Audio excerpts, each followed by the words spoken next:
নমস্কাৰ আপোনালোকলৈ আজি অন্য এটা নতুন ভিডিঅ' আগবঢ়াবলৈ বিচাৰিছোঁ।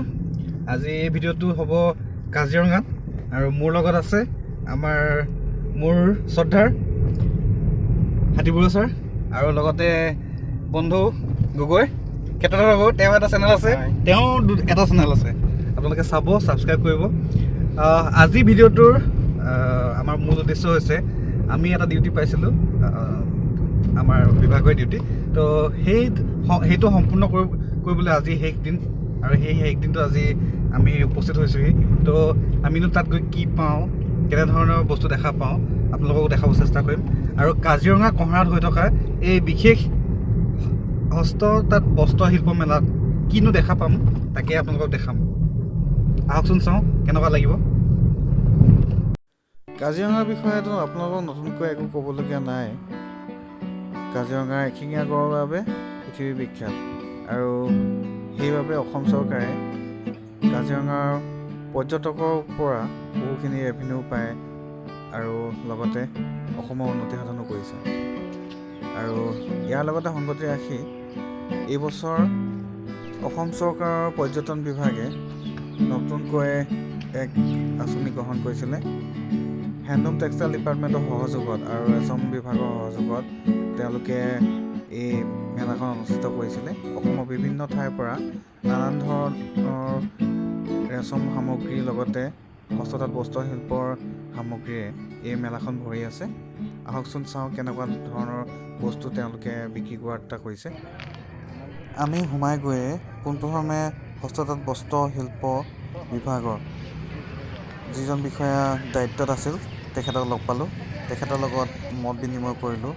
লগতে কেইগৰাকীমান হস্ততাঁত বস্ত্ৰশিল্প উদ্যোগৰ লগত ব্যস্ত মহিলাৰ লগতো আমি মত বিনিময় কৰিলোঁ। তেওঁলোকক লগ পাই ভাল লাগিল। নমস্কাৰ, আমি আছোঁ হস্ততাঁত বস্ত্ৰ মেলা কহৰাত হৈ থকা 27 তাৰিখৰ পৰা হৈছিলে, আৰু আজি 10 তাৰিখ। আজি অফিচিয়েলি আমি শেষৰ দিনত উপনীত হৈছোঁ। মোৰ লগত আছে এক্সটেনশ্যন অফিচাৰ গোলাঘাটৰ আমাৰ হাতীবৰুৱা ছাৰ, মোৰ গুৰু। তেখেতক এই বিষয়ে আমাৰ যিটো হস্ততাঁত বস্ত্ৰ মেলা হৈ আছে দুআষাৰ ক'বৰ কাৰণে জনাবচোন। কওকচোন আমাৰ যি বিগত 27 তাৰিখৰ পৰা হস্ততাঁত আৰু বস্ত্ৰ মেলা 2022-23 কাৰণে হৈ আছে। আপোনালোকে দেখিছে কাজিৰঙাৰ এই ভিতৰলৈ সোমাই আহি জীপ চাফাৰী য'ত হয়, কাউণ্টাৰৰ ফ্ৰণ্টতে আমাৰ টুৰিজিম আৰু হেণ্ডলুম এণ্ড টেক্সটাইল ডিপাৰ্টমেণ্টৰ যৌথ সহযোগত লগতে ৰেচম বিভাগৰো সহযোগিতা আছে। এয়া মেলাখন চলি আছে, খুব ধুনীয়াকৈ হৈছে। যদিও মানুহৰ সমাগম যিমানখিনি আমি এক্সপেক্ট কৰিছিলোঁ সিমানখিনি হোৱা নাই, তথাপিও যথেষ্ট পৰ্যটকে আহি ইয়াত ভিৰ কৰিছেহি। আৰু ইয়াত বহুতকেইটা ষ্টল আছে। এতিয়া বিহু সমাগতৰ কাৰণে 2-এটা ষ্টল অৱশ্যে তেওঁলোকে ঘৰলৈ যাৱতীয় কামৰ কাৰণে যাব লগা হৈছে, যদিও আমাৰ ষ্টলখন খুব সুন্দৰকৈ চলি আছে ইয়াতে এতিয়া। আৰু আপোনালোকে আহিব পাৰে, এতিয়া অৱশ্যে শেষেই হৈছেহি, তথাপিও আৰু এটা দিন কাইলৈকে দিন আছে, আপোনালোকে আহি চাব পাৰে। খুব ধুনীয়া পৰিৱেশ এটা, টুৰিজিমৰ একদম হাব যিটো আমাৰ কহৰাত আছে কাজিৰঙাৰ, তাতে এইটো আয়োজন কৰা হৈছিলে। খুব এটা সুন্দৰ পৰিৱেশ, মেলাখন চাই খুব আনন্দিত হ'ব। লগতে বিভিন্ন ধৰণৰ ৰেচম সামগ্ৰী, হেণ্ডলুম টেক্সটাইলৰ প্ৰডাক্ট, লগতে আমাৰ চেৰিকালচাৰৰ প্ৰডাক্ট, চিল্ক প্ৰডাক্ট, বিশেষকৈ মুগা আৰু পাট আৰু এৰীৰ প্ৰডাক্ট যথেষ্ট আছে। জেণ্টছ লেডিজ উভয়ৰে ইয়াত প্ৰডাক্ট পাব। আপোনালোকে আহক, আপোনালোকে উপভোগ কৰক। আৰু আজি আমাৰ মেইন মটিভটো, আমি আজি 3জনে আহিছোঁ। আমাৰ এছিষ্টেণ্ট ডাইৰেক্টৰ ছাৰো আছে। আজি আমি গোলাঘাট ৰেচম বিভাগৰ তৰফৰ পৰা আমি এৰী গুটি সঁচ আমি বিতৰণ কৰিম। ছাৰ আছে, লগতে ছাৰ আছে, বিতৰণ কৰিম। আৰু আমি কিছুমান আজি হেণ্ডলুম অৰ্থাৎ যি কি বুলি কয় আমাৰ সূতা, এৰী সূতা আমি নিম, আৰু তাকে দেখা পাম আপোনালোকৰ আজি। আহকচোন চাওঁ কেনেকুৱা ধৰণৰ হয় আজি।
আমি শিপিনীসকলৰ লগত মত বিনিময় কৰিছিলোঁ আৰু তেওঁলোকৰ বিষয়ে জানিব চেষ্টা কৰিছিলোঁ, তেওঁলোকৰ কি প্ৰব্লেম হৈছে ইয়াত আৰু আজি শেষৰ দিন কেনেকুৱা ধৰণৰ অনুভৱ এইবোৰ কথা জানিব বিচাৰিছিলোঁ।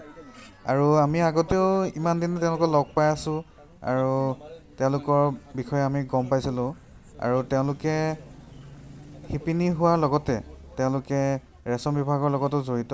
তেওঁলোকে এগৰাকী ৰেচম খেতিয়কো আৰু সেইবাবে তেওঁলোকে আমাক পলুৰ সঁচ আদি পোৱা যাব নেকি তেওঁলোকে আমাক সুধিছিলে আৰু সেয়ে আমি তিনিগৰাকী সেই শেষৰ দিনাখন আমি লগ হৈ যেনেকৈ পাৰোঁ আমি সহায় কৰিবলৈ তেওঁলোকক চেষ্টা কৰিছিলোঁ।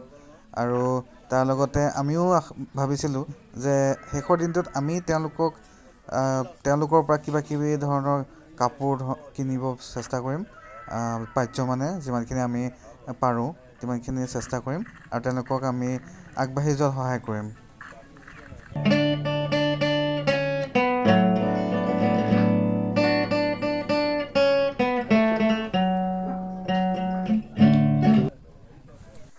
এইগৰাকী প্ৰফুল্ল চন্দ্ৰ বড়ো আৰু ভিতৰত থকাগৰাকী তেখেতৰ মিছেছ। আমি এৰাগুটিৰ সঁচ বিতৰণ কৰিছিলোঁ তেখেতক। আৰু এই বাইদেউগৰাকীৰ কাহিনীটো অলপ সুকীয়া ধৰণৰ। তেখেতে কাপোৰ বিকিছে, কাপোৰ বৈছে, তেখেতৰ অন্য এটা হবি আছে, এই হবিটো পূৰণ কৰিবৰ বাবেহে তেওঁ এই কাপোৰ বিক্ৰী কৰিছে। বাইদেৱে আমাক মৰমতে একোখনকৈ আৰনাৰে সম্ভাষণ জনালে। ধন্যবাদ বাইদেউ। আৰু আমি তেওঁলোকৰ পৰা এৰী সূতা কিনিছিলোঁ। তেওঁলোকে সুলভ মূল্যতে আমাক এৰী সূতা বিক্ৰী কৰিলে। ইয়াৰ বাবেও আমি তেওঁলোকক ধন্যবাদ জনাইছোঁ। আৰু তাৰ লগতেও আমি কেইবাজনো শিপিনীক আমি এৰাগুটিৰ সঁচ বিতৰণ কৰিবলৈ গৈছিলোঁ। সেইগৰাকী যিগৰাকী আছে তেখেত নীলিমা বাইদেউ, তেখেত নলবাৰী চৰ অঞ্চলৰ পৰা আহিছে। তেখেতেও এৰী পোহাত আৰু এৰী সূতা কটাত খুব পাকৈত। তেখেতৰ এই হেণ্ডলুম ইণ্ডাষ্ট্ৰিটোৰ জৰিয়তে তেখেতে ইয়ালৈ আহিছে আৰু কাপোৰ বিক্ৰী কৰিছে। আমি তেখেতকো এৰাগুটিৰ সঁচ প্ৰদান কৰিলোঁ।